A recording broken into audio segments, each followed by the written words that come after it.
تخصیص کر دی کہ یہ حلال ہے یہ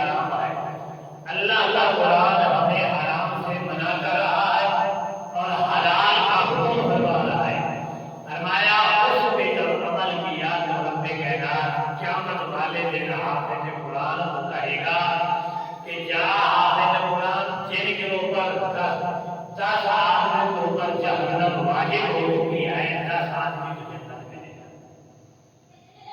پھر آخر کی مرضی ہے کہ وہ اپنے رشتے داروں میں سے لے جائے یا اپنے ہمسائے میں سے لے جائے یا اپنے دوستوں میں سے لے جائے۔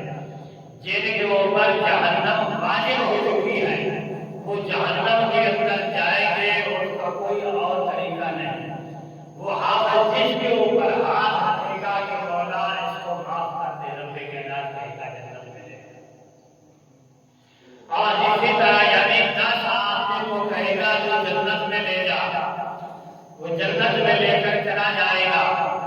تو پیارے حضور صلی اللہ علیہ وسلم نے فرمایا جب قیامت والے دن حافظ قرآن میدان محشر میں آئے گا، حساب و کتاب سے فارغ ہو کر آئے گا، رب کائنات فرمائے گا یہ جنت کے اندر سیڑھی لگی ہوئی ہے، قرآن پڑھتا بھی جا اور سیڑھی پہ چڑھتا بھی جا۔ جہاں تیرا قرآن ختم ہو جائے گا وہاں تیرا مقام اعلیٰ قسم کی بلڈنگ بنی ہوئی ہوگی، اعلیٰ قسم کی بڑی کوٹھی بنی ہوئی ہوگی، اس کے اندر ہورے اس کے انتظار کر رہی ہوگی، کہہ رہی ہوگی کہ ہم تو تیری انتظار میں رہے ہیں۔ فرمایا نوجوان بچے وہاں اس کی خدمت کے لیے اللہ رب العزت نے مقرر کی۔ وہ کہے گا کہ اتنی میری اوقات تو نہیں تھی، اتنی میری یہ چیز تو نہیں، اتنا اعلیٰ مقام مجھے مل گیا دنیا کے اندر، مجھے تو کوئی پوچھتا بھی نہیں تھا، اور ایسے گندے مکان کے اندر رہا کرتا تھا کہ کبھی اس کی کوئی چیز نہیں، کبھی اس کی کوئی چیز نہیں۔ اللہ رب العزت نے بڑے بڑے بلندوں والوں سے بھی رب کائنات نے مجھے اعلیٰ قسم کی کوٹھی عطا کی اور اعلیٰ قسم کی چیزیں عطا کی ہیں، اس لیے کہ تو نے قرآن کے ساتھ محبت کی اور قرآن کو سینے سے لگایا اور قرآن کو پڑھتا رہا اور قرآن کے اوپر عمل کیا۔ اللہ رب العزت نے یہ تیری شان بڑھا دی۔ تو رب کائنات نے کہا کہ یہ تیرے لیے ہے، یہ مقام اعلیٰ سب سے اوپر ہے، سارے لوگ نیچے ہوں گے، تیری شان اتنی میں نے بلند کی ہے کہ سب سے اوپر ہے۔ میرے آقا نے فرمایا جس بچے کو والدین نے قرآن کا حافظ بنایا اگرچہ وہ گنہگار بھی کیوں نہیں، ان کو بیان قیامت والے دن جہنم میں ڈالا جائے گا گناہوں کی وجہ سے۔ جب حافظ قرآن کو جنت میں بھیج دیا جائے گا، جنت میں دیکھے گا کہ میرے والدین کون سے علاقے میں اور کون سی جگہ پہ رہتے ہیں، جب پوری جنت کے اندر تلاش کرے گا وہ کہیں نہیں ملیں گے، تو یہی سوچے گا کہ میرے والدین جہنم کے اندر ہے کہ وہ دروازے جہنم پہ آ کر کھڑا ہو جائے گا، عرض کرے گا مولا کہ میرے والدین جہنم کے اندر چلے اور میں جنت کے اندر جا کر ایسو آرام سے بیٹھوں، یہ نہیں ہو سکتا، یا تو میرے والدین کو نکال دے یا میں بھی جہنم کے اندر جاتا۔ میرے آقا نے فرمایا رب کائنات کہے گا کہ اے حافظ قرآن یہ گنہگار تھے، فاسق و فاجر تھے، جس کی وجہ سے یہ جہنم کے اندر ہے، تو وہ کہے گا کہ میں تجھے حافظ بنایا، میں جنت میں جاؤں اور میرے والدین جو ہے جہنم میں۔ جب یعنی وہ زیادہ دور کرے گا رب کائنات حکم دے گا فرشتے کے ان کے والدین کو نکال کر ان کے ساتھ جنت میں بھیجو۔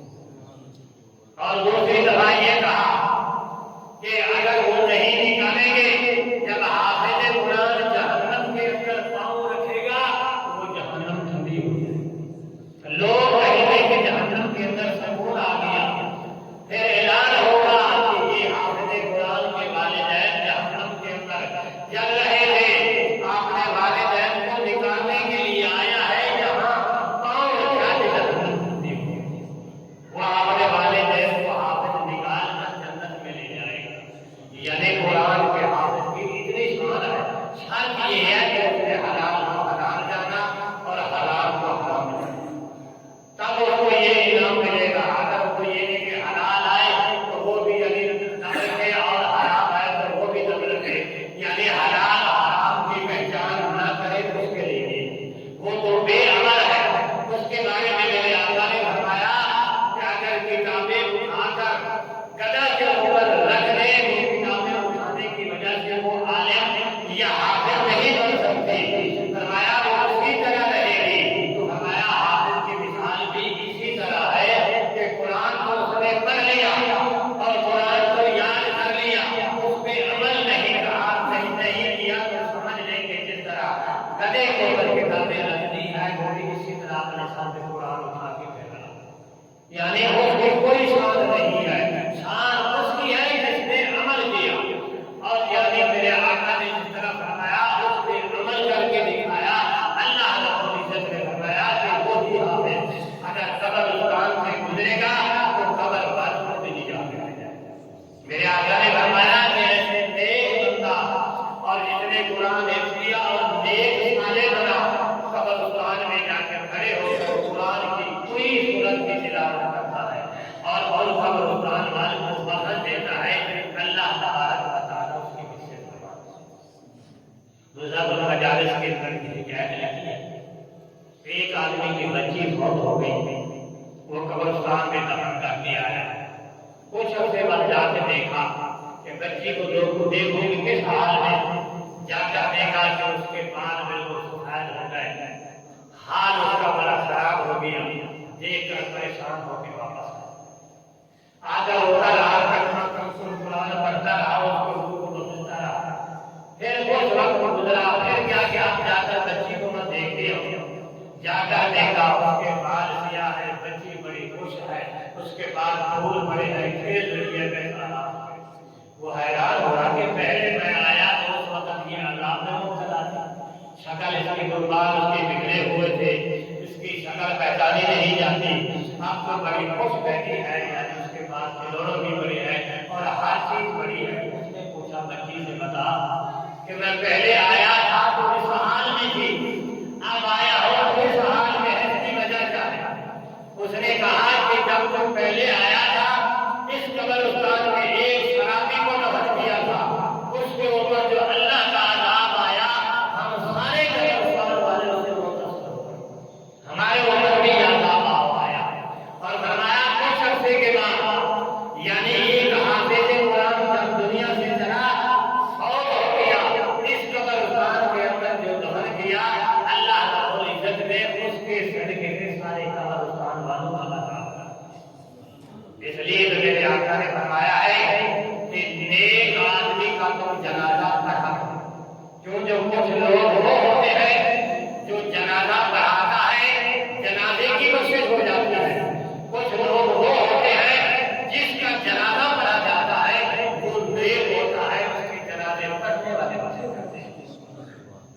اس لیے میرے آقا نے فرمایا ہر جنازے کے ساتھ تم چلے گئے کرو. شاید کہ یہ آدمی اس کے دل کا راز اللہ ہی جانتا, وہ عبادات کرتا ہے تو اللہ کو دکھانے کے لیے کرتا ہے, کسی بندے یا کسی چیز کو دکھانے کے لیے نہیں کرتا, صرف یہی کہتا ہے کہ میرا مالک ہے.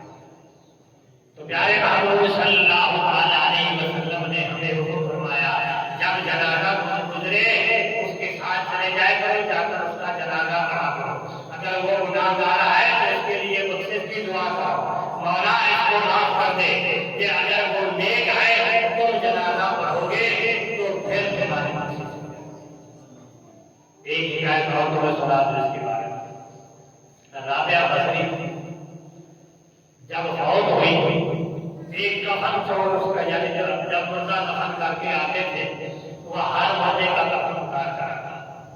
جب یعنی رابعہ بصری فوت ہوئی اس کو قبرستان کے اندر دفن کر کے آئے, وہ چور جو دیکھ رہا تھا رات کو ان کا قبر کھول کے کفن اتار جاتا. وہ رات کو آیا, جب اس نے یعنی اس کا کفن اتارنے لگا تو رابعہ بصری نے پکڑ لیا. کہنے لگے اے بندے جنتی اور جنتی کا کفن اتارا. وہ حیران ہو گیا, یہ کیا کہہ رہے ہیں؟ اس نے کہا کہ تم بھی جنتی اور میں بھی جنتی, اور جنتی کا کفن اتار رہا ہے. اس نے کہا میں تو چور کو ہر بندے کا کفن اتارتا, جب مجھے پتا چلتا ہے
10 اس کا بیٹا بازار میں بیٹھ کر کھا رہا.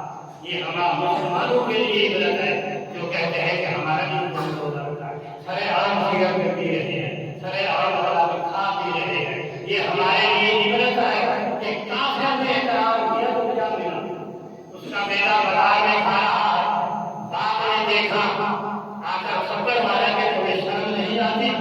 یہ مسلمانوں کا پاک مہینہ ہے, اس کے اندر وہ روزے رکھتے ہیں, اس کا وہ احترام کرتے ہیں. تو یہاں بیٹھ کر کھا رہا ہے. بیٹے نے کہا کہ تو نہیں کرتا ہے. اس نے کہا میں کھاتا ہوں تو گھر میں بیٹھ کر کے میرا بازار میں نہیں کھاتا. اور رات کو جب سویا میرے آقا کا دیدار ہوا اور میرے آقا نے فرمایا اللہ رب العزت نے تیری خوشخبری بھیجی ہے کہ تو نے اس پاک مہینے کا احترام کیا ہے, ہم کو بھی کلمہ پڑھانے کے لیے یعنی احترام کیا تو اتنا کچھ ملا. ہم تو کلمہ پڑھے ہوئے ایمان بھی رکھتے ہیں, قرآن میں بھی ہمارا ایمان ہے, اللہ کے ذات پر بھی ایمان ہے, رسولوں پر بھی ایمان ہے, کتابوں پر بھی ایمان ہے, ہر چیز پر ایمان ہے. ایمان ہونے کے بعد پھر بھی یہ کہتے ہیں کہ ہماری دعائیں قبول نہیں ہوتی. دعا کیسے قبول ہوگی؟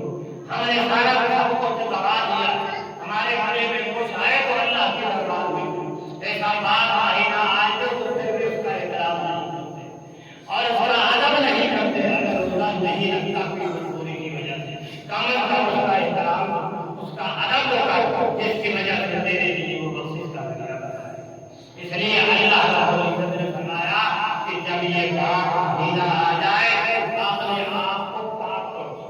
جب شعبان کی یعنی آخری رات ہوتی میرے آقا فرماتے صحابہ کرام کہ اے میرے غلاموں کو تم تکڑے ہو جاؤ کیونکہ ماہ رمضان میں قرآن کی تلاوت بھی ہوگی اور نماز تراویح بھی ہوگی اور آپ نے آپ کو پاک کرو. یہ پاک کرنے کے لیے آیا ہے, یہ پاک مہینہ ہمیں پاک ہونے کے لیے آتا ہے.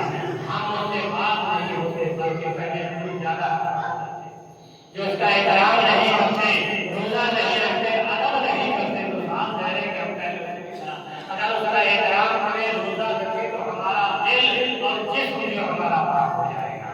جب ہمارا یہ جسم پاک ہو جائے گا تو جہنم کی آگ بھی نہیں جلاتی. جو جب پاک ہو جائے گا تو جہنم کی آگ کبھی نہیں جلاتی ہے, وہ کبھی چیز نہیں جلاتی ہے, وہ جلا کر اسے پاک کر دیا جاتا ہے. جب یہ جسم تیرا آگ سے جل کر پاک ہو جائے گا بعد میں اللہ پاک کو جل کر تو اس سے بہتر کیوں نہیں کہ ہم یہاں سے بھی اپنے جسم کو پاک کر کے جائیں کہ جاتے ہوئے سیدھے چلے. ہم دعا کرتے ہیں رب کائنات